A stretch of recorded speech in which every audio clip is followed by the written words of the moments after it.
This is an airless sprayer that you just hook up hoses directly to your paint jugs and continuously feeds the paint so that you don't have to be going back and refilling your paint bucket. I'm gonna show you how to set it up. I'm gonna show you how to use it, and then I'm gonna show you how to clean it. So I'm gonna show you all of the different parts that we have here, and then we'll get started on the priming. So this is my gun, and then we also have the actual machine. This is the hose to the sprayer. It connects here. Always make sure that you put it on there pretty tightly so that it doesn't spill paint, because it will do that. I made the mistake the first time that I used it. And then you have a dial here. This knob controls how much you're spraying. It has a high setting, and then it also has your start setting and then a roller setting. This lever, you lift it in order to prime your machine, and then you flip it down when you're ready to spray. There's a couple of other buttons here on this other side. There's a button here to help release any pressure that is built up in the machine prior to priming. And then also, of course, the power button. I didn't mean to push that. And then, of course, you have your hoses. This filter allows for you to put the hose directly into your paint without having to worry about getting chunks into your sprayer and getting stuck or clogged. That goes directly here, and you just twist it on there until it's completely tight. You don't want to over tighten it, just enough so that it doesn't come undone. So for your gun, you're going to put this on here. So your tip goes in here. Now this one comes with a 515. I believe the X7 is compatible with some of their other tips they do carry. So that is an option if that's something that you're wanting to do. But of course, if you're new, you're probably just going to use the one that it comes with. You'll notice that either end of this tip looks a little bit different. There's an arrow over at the top. Just remember that the arrow is for spraying, and then the opposite end that looks a little bit bigger, kind of has like a little hook on this end. That is for priming. So that does matter in which direction you point it, depending on what you are trying to do. So obviously right now we are going to try and prime. So you want to face it out, whichever function you are trying to do. Now you can turn the nozzle to spray whichever direction you prefer, but we'll get into deciding on which way you prefer to spray when we actually spray it. So I'm going to connect it here, and you'll just twist it on there. And at this point, I don't really care how I place my nozzle, which way it's facing. You can also lock your sprayer so you're not accidentally pressing the trigger and spraying stuff everywhere, and then you can release it to actually spray. The first thing I'm gonna do is I'm gonna have 2 buckets. It's just easier this way. You can always just use one, but if you have 2 buckets, use 2 buckets. It makes it a little bit easier. I do have some water in it. You don't need very much. It's just enough to be able to prime the hose. I'm gonna take my main hose and put that into that jug. I'm gonna take my second hose and I'm gonna put it into the second bucket. You'll have to have your setting over on your dial on start. We wanna make sure that we have this lever set on prime, because remember, this is to prime, this is to spray, and we're gonna turn on the machine. Once I turn on the machine, I'm gonna run water for about 30 to 60 seconds, enough to fill this tube and see the water come out on the other end. Once that's done, I'll turn off the machine.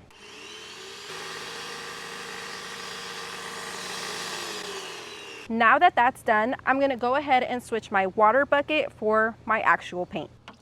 I'm just using some old paint I found in the garage. Don't really care what I'm using at the moment, because this is obviously just for demonstration purposes. I'm gonna take the bucket that has some water in it. I'm gonna actually pour some of this water in there, just so I don't make too much of a mess. Now we're gonna prime the paint and do the exact same thing we just did. So I'm gonna turn it on, and I'm gonna let the paint, and you'll see it rise, come up here, and then come out the other side on the other end to this hose. Once that's done, I'm going to quickly, because we don't want to waste a lot of paint, take this hose, hook it on to my main hose.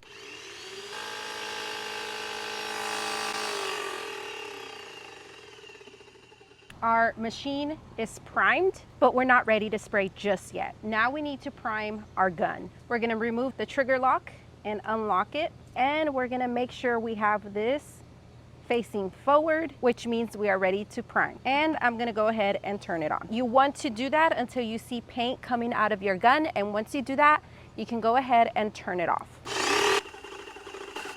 Okay, now there's paint coming through, so I'm gonna go ahead and turn it off. I'm gonna switch this from prime over to spray, and we're ready to spray.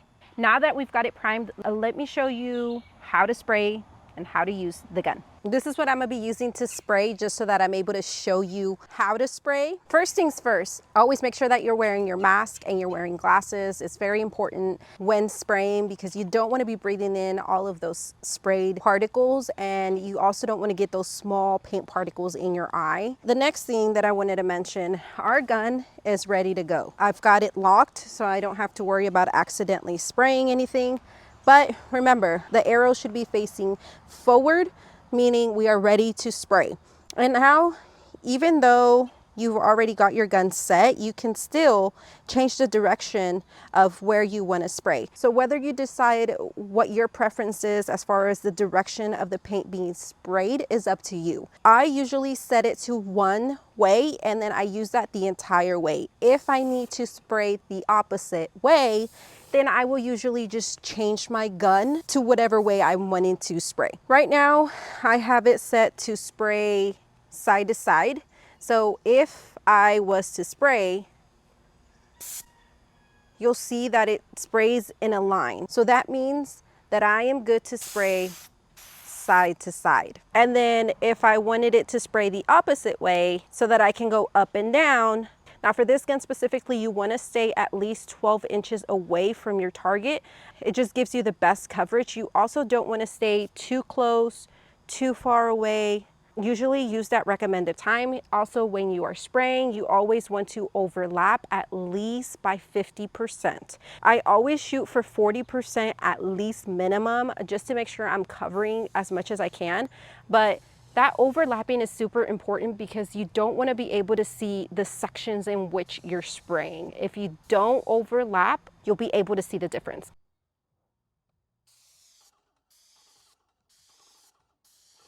Okay, now that we're done, time to go ahead and clean the gun. Cleaning it is just as easy as setting it up. If I were you and this is your first time, I would recommend using latex, acrylic, or anything water-based, because cleaning oil-based products, not a lot harder, but they do require a little bit more work than just water-based products. Water-based products can be cleaned with just water, with soap and water. Oil-based products do have to be cleaned with either mineral spirits, ammonia, harsh chemicals, in order to remove those products out of the lines. We're gonna set this dial back over to the start position. I'm going to go ahead and remove my hoses out of my paint. Make sure we drip as much of that paint as we can so we don't waste it, and throw it directly into that jug there that we have with water. The reason I have water in there is just to prevent from that paint from sticking to the container and drying on me. This is where we use this other piece that the machine comes with, and it's an adapter to hook up to your water hose, which is really neat because then you directly hook it up to your machine hose to run the water through. And I'm gonna make sure that it's closed. We'll go ahead and remove our filter. So I just dunked that directly into that container there, and then we'll hook up our hose. And I will admit, this is probably the hardest part, mainly because I find that I have to unhook the hose in order to hook up the adapter, and then hook the hose back in. Make sure we have that clamp set in place so that it doesn't come off. Switch my lever up to my priming setting, and then I'm gonna turn it on and let the water run through into this other hose. Let it rip. So as you can see, I still have water running through. The water hose is not off, just the machine is turned off. I periodically turn it off, turn it on, run it at 30 to 60 seconds at a time, and until it completely runs clear. And it looks like we are almost there, not quite, still a little bit of haziness. So we'll go ahead and turn it back on for another 30 seconds. While that is happening, I am going to go ahead and remove nozzle and spray tip from my gun, as I won't need it in order to clean it. But I will need to clean this obviously separately. But I'm gonna go ahead and start cleaning the gun because remember, the gun is attached to a hose and that hose is full of paint as well. You can, to be less wasteful, is get your paint bucket and spray whatever remaining paint you have in your gun hose and spray it back into your container so that you don't waste it. You could also spray it into your water. Doesn't matter, it's up to you, personal preference. I'm gonna switch this over to spray so that I can spray whatever remaining paint is left in there. And you'll see it change from paint to water pretty quickly. If I turn it on, it'll go even faster, but I don't want any pressure running the paint out. You can hear the difference. I think it's about to start spraying water. Yep. So now we've got water with paint, and let that run clear as well. This empties out a lot faster than the hoses over here on this side, but you can just spray a little bit into your hand and it's completely clear. So everything is nice and clear. So I'm gonna go ahead and shut off my water. Okay, so now that everything is all nice and super clean, I've already removed all of the water from the hose. Water can be very corrosive, and so if you're going to be long-term storing this, it's recommended that you add something like this, which is pump armor. It's storage and freeze protection for airless pumps. It's supposed to help prevent some of that rust that can be created from water sitting in something for too long. So if you're going to be using your sprayer often enough, you may not need to do this, but if you're like once a year type thing, definitely recommend doing this. So the first thing you're going to do is I'm just going to open this. I'm going to pour some directly into this main hose, about an ounce or two. Keeping my hose upright, I'm going to turn it on until I see it come out or come over to this hose over on this side. Come out the other end. Perfect. If need be, you can also remove your paint hose from your gun and just make sure you can clean that out as well. And as you can see, some of that blue fluid did go through there as well, so that's good. Put this back on and you are ready for it to store it away, whether it's for a few months, a whole year, whatever, until you're ready to spray again. That's really all there is to it. I hope you found this video helpful. If you've been thinking about getting an airless sprayer, I do really like this Magnum X7. I haven't used any of their other models. I've never used another airless sprayer that works like this without the cup at the end of a machine. So for me, this is super easy to use. It's I do have obviously experience using sprayers before, so do keep that in mind.